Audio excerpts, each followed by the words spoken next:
Bonjour, je suis Franck Courchamp, écologue, directeur de recherche au CNRS et titulaire de la chaire AXA de biologie des invasions à l'Université Paris-Saclay. Dans cette masterclass, je vous propose de plonger dans le domaine fascinant des invasions biologiques. Nous analyserons quelles sont ces espèces que l'on dit envahissantes, d'où elles viennent et pourquoi elles constituent aujourd'hui l'un des plus graves problèmes environnementaux de notre époque. Vous allez également découvrir pourquoi très peu de gens sont conscients de ce problème, malgré son omniprésence et son importance capitale. Et surtout, je partagerai avec vous ce que nous pouvons faire collectivement pour lutter contre cette menace méconnue. Car vous aussi, vous pouvez jouer un rôle déterminant.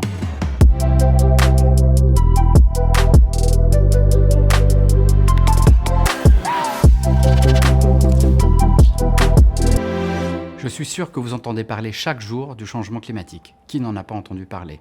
La pollution, la destruction des habitats, la surpêche, la déforestation, ces menaces environnementales, vous les connaissez également. Mais avez-vous déjà entendu parler des invasions biologiques ? Il s'agit d'une menace majeure pour l'environnement, mais qui reste encore largement méconnue. Je veux parler ici d'espèces exotiques envahissantes. Tout type de plantes et d'animaux, venus de pays lointains, qui, une fois implantés dans un nouveau territoire, font des ravages sur les écosystèmes locaux. Je suis titulaire de la chaire AXA de biologie des invasions à l'Université Paris-Saclay. Dans cette masterclass, je vais vous raconter les histoires insolites des espèces envahissantes et de leur conquête de nouveaux territoires. Vous saurez tout sur la crevette tueuse, la fourmi destructrice, l'escargot carnivore et bien d'autres encore. Mais surtout, nous allons analyser ensemble la toile mondiale des invasions et le fardeau qu'elle représente pour notre environnement, notre économie et même notre santé. Venez découvrir cette menace, paradoxalement majeure et méconnue.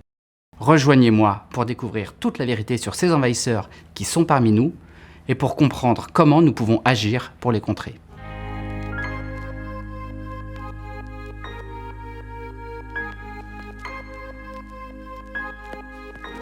D'abord, de quoi parle-t-on ? Les espèces exotiques envahissantes désignent les espèces qui ont été introduites par les activités humaines en dehors de leur aire naturelle et dans de nouveaux territoires où elles n'ont jamais évolué. Lorsqu'elles s'y établissent, qu'elles s'y propagent et y causent des dommages, on parle alors d'invasion biologique. À l'ère de la mondialisation des biens et des personnes, de nombreuses espèces sont transportées à travers les continents dans des habitats qui leur étaient jusqu'alors inaccessibles. Malgré les barrières géographiques telles que les océans, les déserts, les montagnes ou simplement les grandes distances, presque n'importe quelle plante ou animal peut désormais être introduite en n'importe quel point de la planète, en l'espace de quelques jours, voire de quelques heures. Je ne sais pas où vous vivez, mais je peux vous dire avec certitude que votre pays souffre actuellement d'invasions biologiques qui ont pris naissance dans mon pays, de même que certaines espèces de votre pays sont envahissantes dans le mien. Nous parlons aussi d'espèces aquatiques et d'espèces terrestres, de plantes et d'animaux, petits et grands. Au total, pas moins de 40 000 espèces ont déjà été recensées comme envahissantes quelque part sur la planète. 40 000. Mais qui sont-elles ? Citons parmi elles le frelon asiatique, le vison d'Amérique, la tortue de Floride, le crapaud buffle, le crabe enragé, la fourmi électrique, le cancer vert, la jacinthe d'eau, le ragondin, l'écrevisse de Louisiane, etc. Je pourrais continuer comme ça presque indéfiniment. Quel que soit leur nom, elles sont déjà là et d'autres arrivent. Laissez-moi vous raconter leur histoire.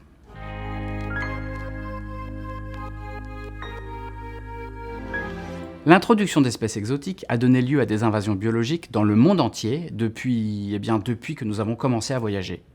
Tout au long de leur empire, les Romains ont introduit des rats noirs, des carpes, des lièvres.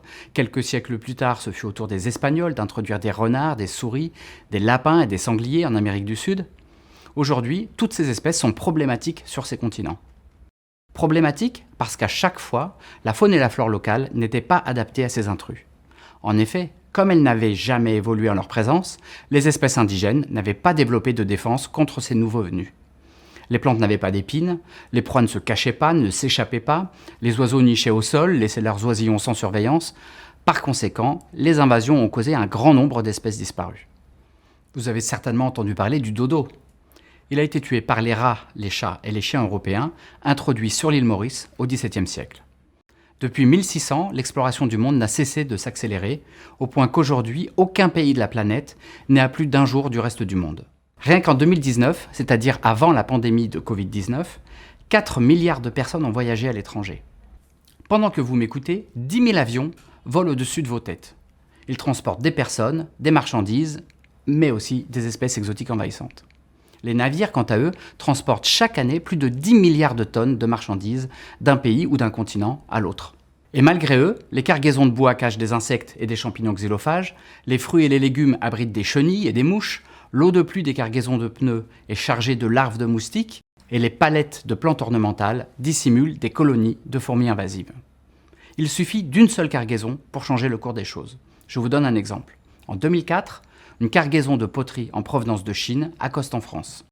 Dans l'une de ces poteries se trouve une femelle frelon asiatique fécondée.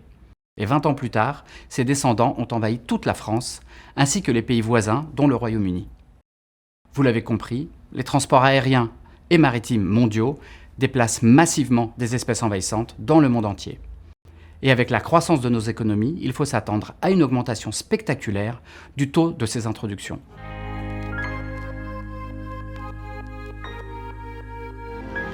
Heureusement, toutes les espèces introduites ne deviennent pas envahissantes, loin de là. Imaginez un écosystème comme un ensemble de milliers d'espèces interagissant constamment dans l'espace et dans le temps. Voyez-le si vous voulez comme une immense horloge pleine d'engrenages et de rouages imbriqués, travaillant ensemble pour transmettre et contrôler le mouvement de rotation.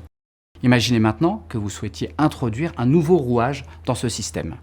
Pour s'insérer, il doit déloger un ou plusieurs rouages. Des rouages qui sont liés directement ou indirectement à d'autres. Et inévitablement, cela va perturber l'ensemble du système. Les scientifiques parlent de la règle des 10%.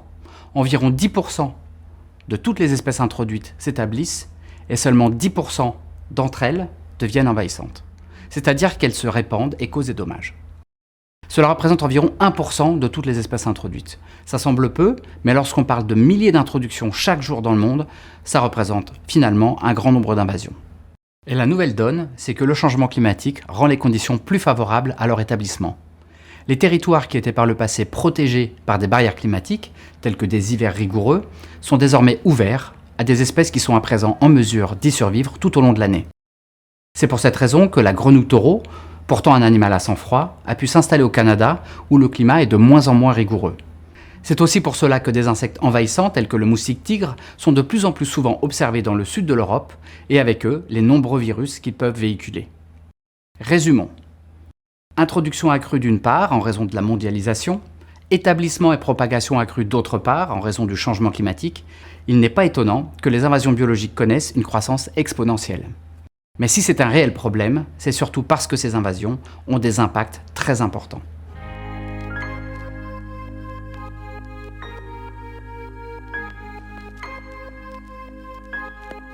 Alors, qu'est-ce qui pose problème dans le fait que des espèces viennent d'ailleurs et s'implantent sur de nouveaux territoires ? Tout simplement parce qu'une espèce qui envahit un nouvel écosystème le fait aux dépens de celle qui y était déjà. Il y a 10 ans, la perche du Nil a été introduite dans le lac Victoria, le plus grand lac d'Afrique. Ce poisson carnivore peut devenir aussi grand qu'un humain, et il est très vorace. Les espèces de poissons de ce lac n'avaient aucun moyen de défense contre lui, ni aucun endroit où s'échapper. En une décennie, la perche du Nil a éradiqué près de 300 espèces de cyclidés, des poissons que l'on ne trouvait que dans ce lac. Je vous parle là de la plus grande extinction de vertébrés de notre époque. Alors on pourrait penser que seuls les prédateurs peuvent avoir ce type d'effet lorsqu'ils sont introduits, mais ce n'est pas le cas. Les lapins et les chèvres peuvent manger n'importe quel type de plante et raser totalement un écosystème, comme c'est le cas dans de nombreuses îles. Même des plantes envahissantes peuvent éliminer les espèces indigènes. Le Miconia, un arbre introduit dans de nombreuses îles tropicales du monde entier, forme des monocultures très denses qui supplantent la végétation indigène. Ses feuilles énormes et épaisses bloquent toute la lumière dans le sous-bois, empêchant toute autre plante de pousser et éliminant toutes les espèces d'animaux qui en dépendent. Ce n'est pas étonnant qu'elles soient connues sur ces îles sous le nom de cancer vert. À l'échelle mondiale, les invasions biologiques constituent donc aujourd'hui l'une des menaces les plus importantes pour la biodiversité. Mais ce n'est pas tout. Elles peuvent aussi affecter notre santé.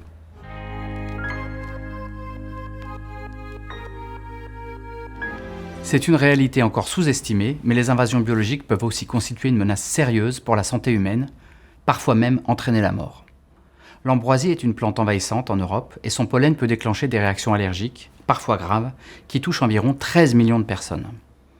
Certaines fourmis invasives, comme la fourmi de feu, ont une piqûre très douloureuse qui peut entraîner des réactions graves, voire la mort. Elles sont à l'origine de plus de 100 000 hospitalisations chaque année aux États-Unis et de plus d'une centaine de décès par choc anaphylactique. Le moustique de la fièvre jaune, le moustique tigre et l'anophèle peuvent quant à eux être porteurs de nombreux virus qui affectent l'homme, notamment ceux de la fièvre jaune, de la dengue, du Zika ou du chikungunya. Il cause des millions de cas de paludisme dans le monde, entraînant plusieurs centaines de milliers de décès chaque année. Impact sur la biodiversité donc, sur la santé humaine ensuite, mais les invasions biologiques coûtent également très cher à nos sociétés. C'est la troisième menace.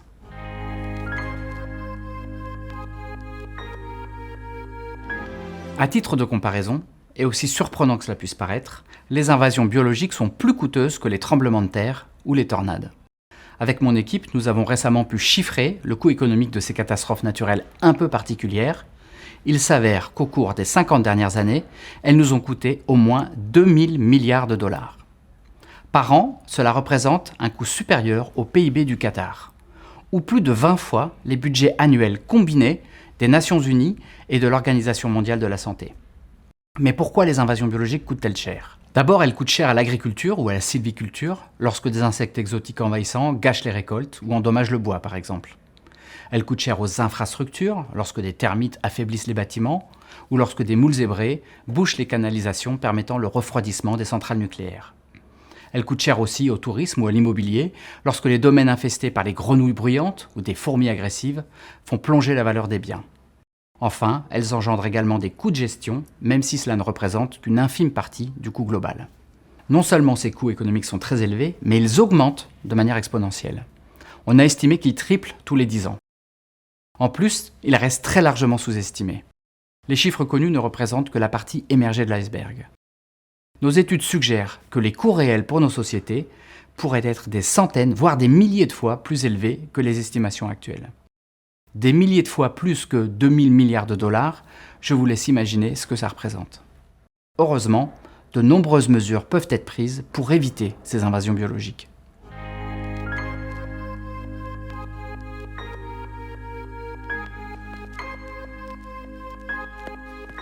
La lutte contre les invasions biologiques semble souvent contre-intuitive, car nous devons agir contre des espèces vivantes pour préserver la biodiversité. Lutter contre des bulldozers pour protéger les arbres de la déforestation, ou contre des compagnies pétrolières pour protéger des marées noires ou du changement climatique, c'est parfaitement logique. Mais c'est beaucoup moins évident de se battre contre de jolis animaux venus d'ailleurs ou des belles plantes exotiques. Dans les années 90, un collectif de défenseurs des droits des animaux a attaqué en justice l'université de Pise, en Italie, et ses scientifiques, pour arrêter leur programme d'éradication de l'écureuil gris, un animal originaire d'Amérique du Nord. Cet écureuil risquait d'éliminer l'écureuil roux, comme il est en train de le faire au Royaume-Uni. Mais le mignon petit écureuil gris est moins timide que son cousin européen et se laisse donc plus approcher, donc le public voulait le protéger. Cependant, pour les scientifiques, il s'agissait de sauver une espèce entière, le roux, même si le prix à payer était l'élimination d'une petite population de gris. Et ils ont eu gain de cause. Mais trop tard. Lorsque le procès a été gagné, plusieurs années plus tard, les écureuils gris avaient atteint un territoire si important que leur éradication était devenue impossible. Et l'on voit mal ce qui pourrait les empêcher d'envahir le reste de l'Europe et d'anéantir l'écureuil roux par la même occasion. Lutter contre les espèces invasives consiste à prendre des décisions difficiles, comme décider d'éliminer toute une population. Mais la contrepartie, c'est de pouvoir sauver des espèces uniques et de préserver la biodiversité. Quelques individus d'un côté, des espèces entières de l'autre.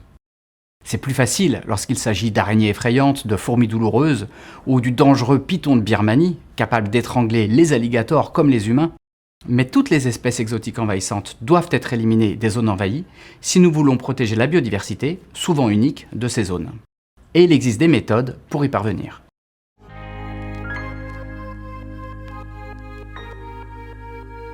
J'ai évoqué dans ma première partie l'invasion des frelons asiatiques en France. Une femelle fécondée, cachée dans une poterie de Chine, dont la descendance a mis moins de 10 ans pour envahir toute la France et une partie de tous les pays voisins, avec un impact désastreux sur les abeilles mellifères et les pollinisateurs sauvages. C'est un cas pour lequel nous avons beaucoup de données. Nous connaissons année après année la localisation de la plupart des nids, ce qui nous permet de documenter très précisément sa propagation et son abondance sur le territoire. Comme pour l'écureuil gris d'Amérique en Italie, il aurait été relativement facile d'éradiquer la population de frelons asiatiques en France à un stade précoce. Aujourd'hui, c'est presque impossible. Comme le dit le vieil adage, mieux vaut prévenir que guérir, mais on peut y ajouter qu'il vaut mieux guérir le plus tôt possible, car c'est beaucoup plus efficace. Aux États-Unis, l'invasion de la fourmi de feu coûte plusieurs milliards de dollars par an en termes de dégâts et de gestion. son élimination est absolument irréalisable maintenant qu'elle a envahi de très vastes territoires. En revanche, la Nouvelle-Zélande a déjà éradiqué à 3 reprises une invasion naissante de cette espèce, pour quelques millions de dollars seulement. Et c'est parce qu'elle a agi très rapidement à chaque fois qu'elle n'a eu à traiter qu'une très petite zone. Cela leur a coûté de l'argent, certes, mais cela leur a épargné des dépenses récurrentes beaucoup plus élevées. Pour lutter efficacement, on peut énoncer 3 règles d'or. Mener en priorité un programme de prévention pour empêcher de nouvelles introductions. Éradiquer immédiatement les espèces exotiques lorsqu'elles ne sont pas complètement établies. Et lorsqu'il est trop tard pour les éliminer complètement, contrôler les espèces afin de contenir leur progression. Nous avons modélisé le coût de l'inaction, c'est-à-dire les coûts économiques supplémentaires engendrés par un programme retardé, qui devient moins efficace et plus cher. Il s'avère que ce coût peut rapidement atteindre des millions de dollars par espèce. À ce stade, je suis certain que vous vous demandez quelles sont concrètement les méthodes pour contrôler ces envahisseurs que rien ne semble arrêter. Je vous dis tout.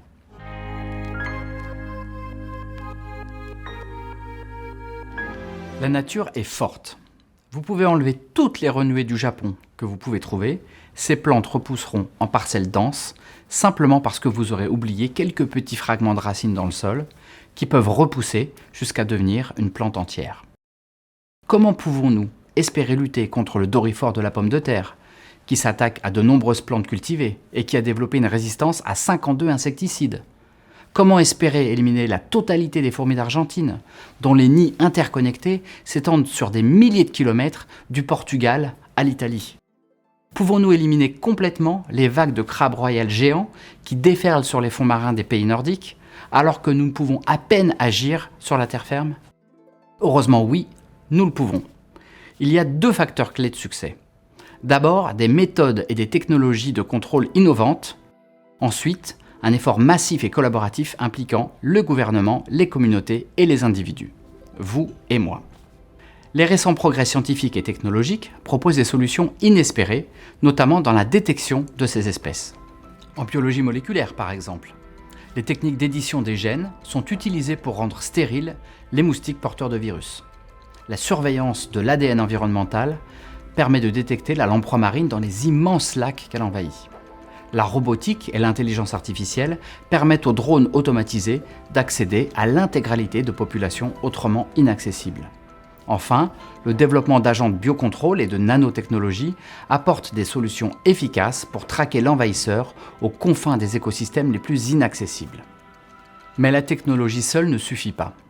Nous devons mettre en place des cadres de prévention des nouvelles invasions, des équipes de détection précoce et d'intervention rapide, composés de professionnels formés, dotés d'une logistique, de budget et d'autorisation leur permettant d'agir rapidement.